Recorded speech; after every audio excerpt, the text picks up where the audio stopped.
July 19, 2024. Nandito si Papa Bot. Ang topic, Katinoan. Katinoan. Alam mo dito, inayos nitong lugar na to eh. Yan. At hindi napansin, mataas pala doon sa kabila, doon sa likod, doon. Mataas or maliit ang kanal ito. Inayos na to, ha? Full budget. Wala, hindi tumatakbo hanggang ngayon. Siguro isang taon na wala. Anong nangyayari sa mga engineer natin o mga kontraktor? Kaya sinabi ko, Katinoan. Masarap mag-vlog, di ba? Kahit napuno tong cellphone ko kagabi siguro mga ilang gig ang naubos dahil may induction kami.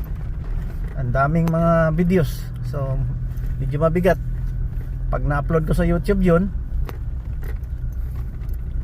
lahat kampante na ako dahil naka-vlog na ako doon. Lahat ng videos nasa Facebook na, naka-vlog na eh. YouTube na lang kasi para archives. Ayan, maaga pa tayo, ha. 8:45. Nasa usually nagigising ako 10 o'clock eh. Kain ng alas 12. Kaming dalawa mag-asawa. Dali, mayroon tayong gagawin. May ihatid tayo doon sa nag SOS.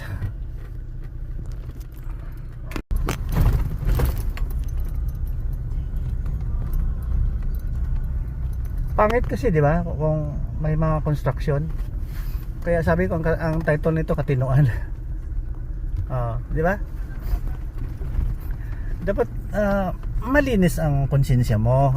Hindi lang yung parang betrayal. May tumawag sa'yo for services.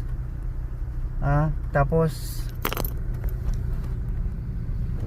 hindi mo inayos gaya nito, yung ito, back job to. Dapat nung nakita nila agad-agad binalikan, check para ma-address na kaagad, di ba? Betrayal yun eh, parang traidor ka. Gusto mo lang magkapera, parang ganon, gain ka ng gain, bulsa ng bulsa. Alam mo, mas maraming balik sa'yo eh. 10 folds, 1,000 fold pag magandang ginagawa mo.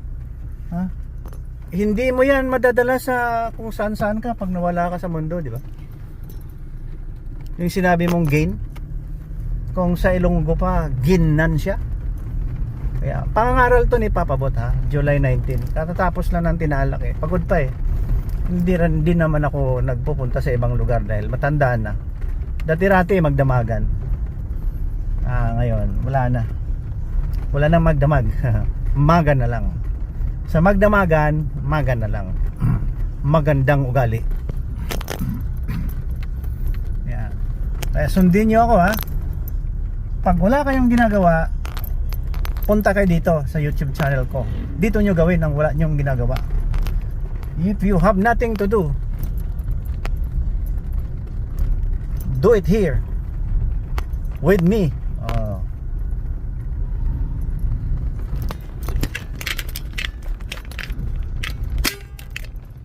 Ganun yan ang buhay.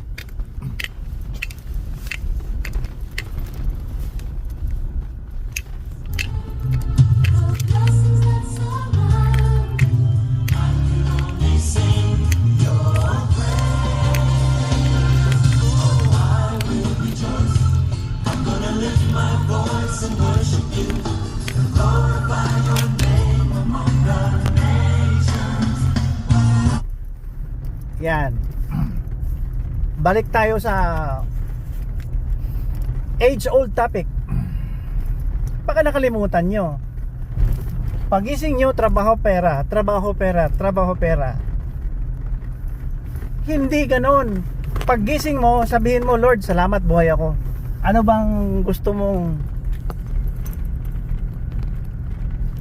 gusto mong mangyari para matuwa ka sa akin, Lord? Make me the best of me serving you. Diba? Hindi yung serving the charter na makamundo. Nagcha-charter ka sa ang state mo o lugar, ilagay mo doon sa charter to kill all the Jewish people and Christians, yung hindi naniniwala kay alak. Bar. Inumin yun eh. Yabang-yabang eh. Sorry for the term ha. Yabang-yabang. Bakit mo patayin? Hayop lang nga eh. Masama ng loob mo, patayin mo pa yung tao. Ay, Ilokio. Pasensya na kayo. Polemicist itong kausap mo. Papabot, talagang wala tong break. Kaya takot akong makipag-usap sa kaharap kong tao dahil baka ma-slide ang aking dila. Alam mo, may kamag-anak din akong matalim ang dila. Joke lang ha, huwag kayo magalit. Yung si Duterte, yung si Digong, naku, nung una pa yan, hindi ko pa yan kilala kasi hindi ko man kamag-anak yan tunay. Pero taga Danau, Cebu kami. Naku, sabi ko kay Mrs., yung dila nito parang ako. Walang kwan. Walang buto. Walang break. Magkasinyas tapos ano ba yun, nagsisinyas sa kanan tapos diretso pala. Ayan. Sabi ko katinuan. Pag magmaniho ka, matino. Gaya ng piloto ng eroplano, matino. O di ba? Pa-drive ka lang dyan. Mga bata pa, drive na ng highway. Pag nag-drive ka, kahit motor, tricycle, bisikleta, matino. Yung parang walang sabit. You are taking for granted yung buhay ng iba. Not so with your life, kasi baka hindi mo palangga. Hindi mo mahal ang buhay mo, wag mong idama yung iba. Pag nasa daan ka, matino. Kaya ako, wala akong iniisip na kung ano, mag-share ako ng ating magandang ugali at katinuan kahit nagmamaneho ako. Kahit na anong sabihin nyo, anong batas laban dyan, wala. Kasi kayo mismo nagpapatubad ng batas, lumalabag sa batas.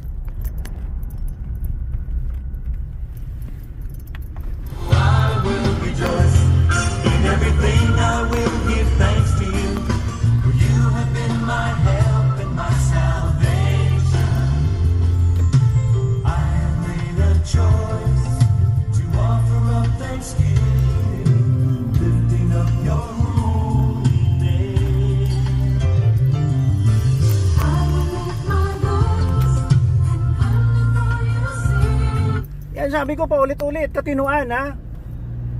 Maaga pa kayo. Ang aga-aga pa ni Papabot. Pero natutuwa ako dahil no, with this gadget. Ayun naman no, kita mo 'yon? Ha? Overtake siya ng overtake. Pag nag-overtake din kayo, tingnan niyo sa dulo, ha? You should have the end in mind. What's over there at the end? Oh, di ba?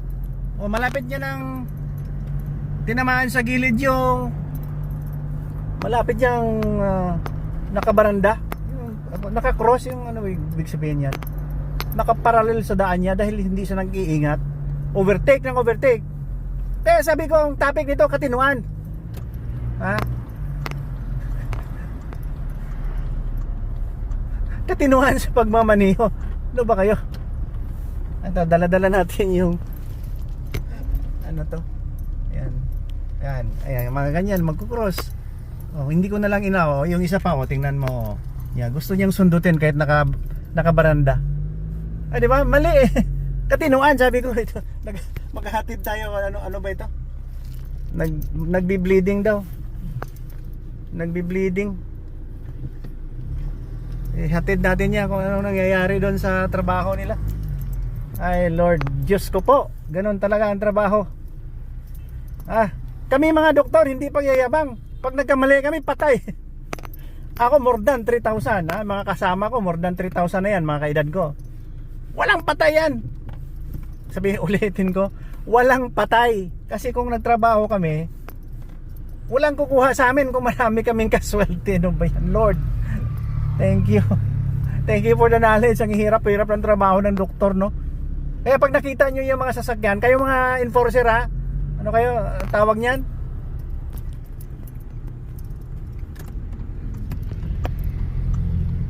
enforcer, HPG. Kayo, pag may logo na MD, huwag kayong basta-basta mag-wave at hintuin. MD yan eh. Ano ibig na sabihin ng MD? Kayo, kung bright kayo, nagdudugtong ng buhay mo yan. Huwag mo i-delay yan, ha? Ibig sabihin ng MD, medyo Diyos. Di ba? Sige, dito lang muna tayo. Pasok na tayo sa ating destinasyon.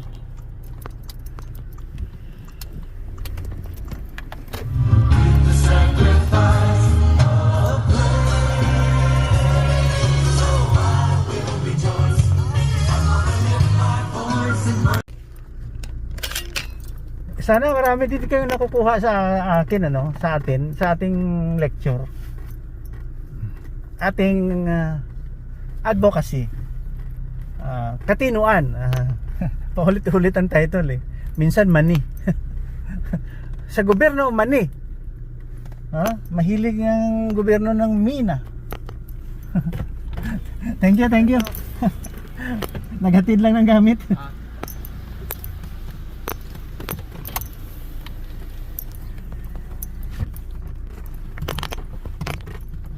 Thank you. Mina, ang gobyerno Mina. Yan ang title ng ating vlog. Pag may transaksyon ang gobyerno, Mina. Ginawang minahan. Ito. Hindi ito biro, Bin ko. Yung pinaka slight na term. Balasubas. Hindi ko lulubayan kayo eh. Ayaw kong kayong harapin. Kasi baka masaktan din kayo at magalit kayo sa akin. Magbubulo tayo ng lakas. Mahirap na. Mabuti vlog to. Vlog to.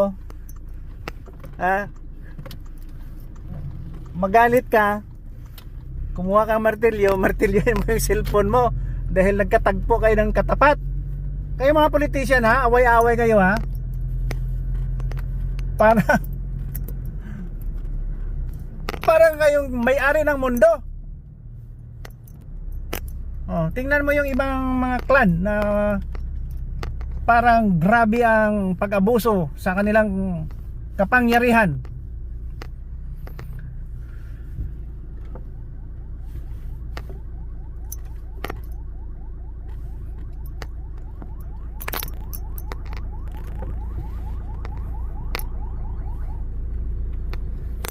Nawala na sa mundo yung mga popular name noon. Alam mo, binangga ako dyan doon sa dulo.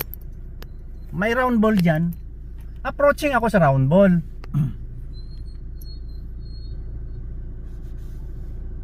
Nakakotse ako yung Mitsubishi Lancer na GLX. Dala ko pa naman yung isa kong anak na babae, yung nurse ngayon sa Canada. Nauna ako sa round ball, medyo mga few meters. Dito sa kaliwa, gusto mag-overtake. Kung mag-overtake siya, tatamaan niya yung round ball, yung roundabout. Ang ginawa niya, kumanan siya at saka tinamaan yung aking likod. Na paano ako, parang nag-X bigla yung kotse ko. Parang gusto niya talagang umalis ako sa landas niya. Kita mo yan, mga culture of impunity. Nang pagbaba niya, sabi niya, tawahan ako ni Ants. Sabi ko, hindi ko kilala yung sinasabi mo eh. Hindi ko kilala yan sa isip ko kasi noon, deep in me, silently for 50 years, nananahimik si Papa Bot. Gusto kong magwala. Pulis daw siya. Pulis ako. Tawahan ako ni doon sa Maguindanao. Sabi ko, nako,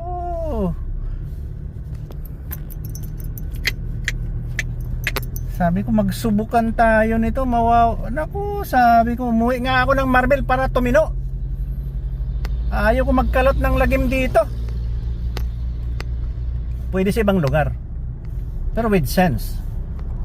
Ayaw kong sumikat eh. Sabi ko na lang, punta tayo sa pulis. Nung nalaman niya doktor ako, anesthesiologist, ha, yabang no, in town.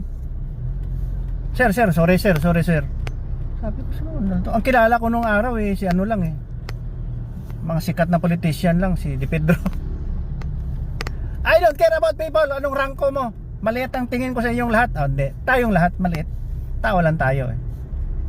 Sana nagkaintindihan tayo ha, kung sino si Papa Bot. Joke lang. Mga politician dyan sa North, makatabing province ng South Cotabato, nako, parang Diyos.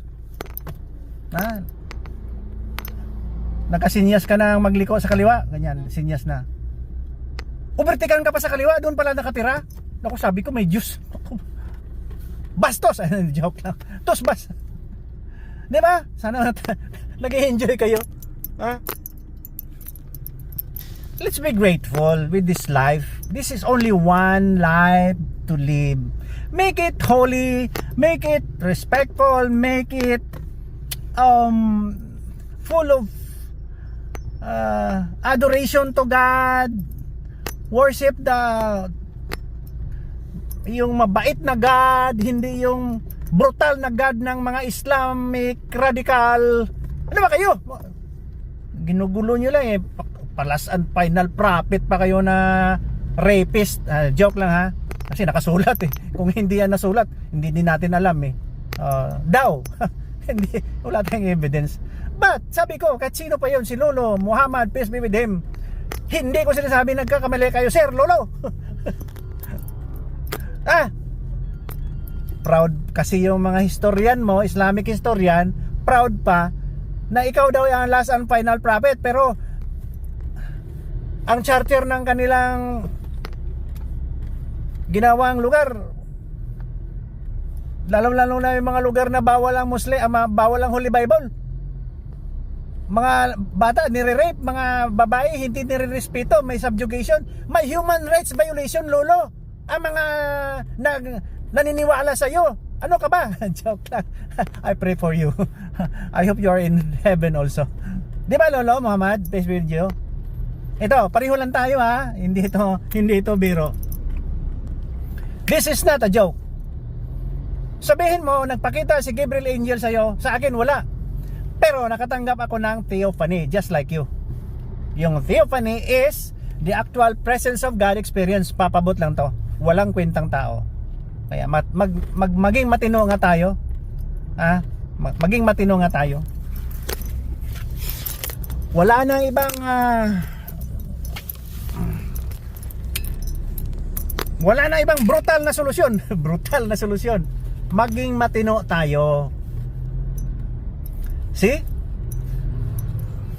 Katinoan. Yan. Kasi kung hindi tayo matino, walang mangyayari sa buhay natin lahat. Pag sinabi ng Holy Bible na you go to hell, you go to hell. Nobody can pray for you if you go to hell. Now, right now, you pray na maging matino ka.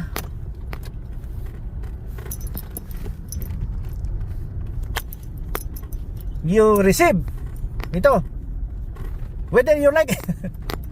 You receive, di ba? Wala na kasing iba. Let's be serious. Accept, behold the name of God. Accept Jesus Christ, Messiah, meaning messenger, meaning flesh of God. Kasi ang tatay niya, Holy Spirit. Ngayon, kung Holy Spirit ang tatay mo, pareho kayo. Wala kang biological father eh. Yun lang, simple naman. Hindi, nagbibiro lang naman si Papa Bot. Huwag kayo magalit, di ba? Dito tayo sa Primo. Magbili ako ng 10 motor dito. Gagawa ako ng maraming tuktok. Ayan. It's my dream. Magpagawa kayo sa akin yung mga motor nyo. Hilahin natin. Come. Sige. I'll assure you na hindi maiwanan yung hinihila nyo. Ha? Oh, di ba? Ayaw ko mag-tricycle, no? Tabingi. Gusto ko yung hila. Ayan, tingnan mo. Oh. Nakandara pa, oh. Ayan, oh. Nakandara pa, oh. Yun, nakandara pa. Pangit. Kung hinila mo yan, Chong, 50% load ang mabawas sa ano mo, sa balancing, pati speed mo. Mag times 2. Tricycle, tabingi. Ako, padabaw ako? No. Hila ang gusto ko pag nagpadabaw ako from here, 200 kilometers from now. From here. Yan. Yung mga ideas ni Papa Bot. Okay, tama na. Magbili na akong pandesal kasi maaga pa. Baka mayroon pang natitira. Wala pang 10 o'clock. Minsan kasi pag 10, pag 10 o'clock wala na. Sarado na yung pandesal. Okay, dito na lang. God bless you. God keep you. My goodness. This is not a joke. You should have a God. You should have the God, the Father of Abraham, Isaac. God, the Father of Abraham, Isaac, and Jacob, and Jesus Christ. Wala nang iba. Pag good Muslim ka at magki-Christian ka, wow! Matutuloy na yung 8 billion march for Jesus Christ. Ha? Or 12 billion mag-march tayo for Jesus Christ, di ba? Oh, iwasan na yung mga manipula na transaction sa gobyerno. Money pula. Kung hindi money. Ha? Manipula nyo ang transaction sa gobyerno. Magnanakaw. Loko-loko ay loki, oh. Ito mga politician na to eh, hindi natututo eh. Wala kayong hiya. Wala. Katawanan mo mo eh. Maot pamugdagway niya, kawatan pa mo sa dawaton baka mas langit naun sa mo. Oh, sige, bye-bye na. God keep you and bless you in Jesus name, amen. Okay. Bye-bye.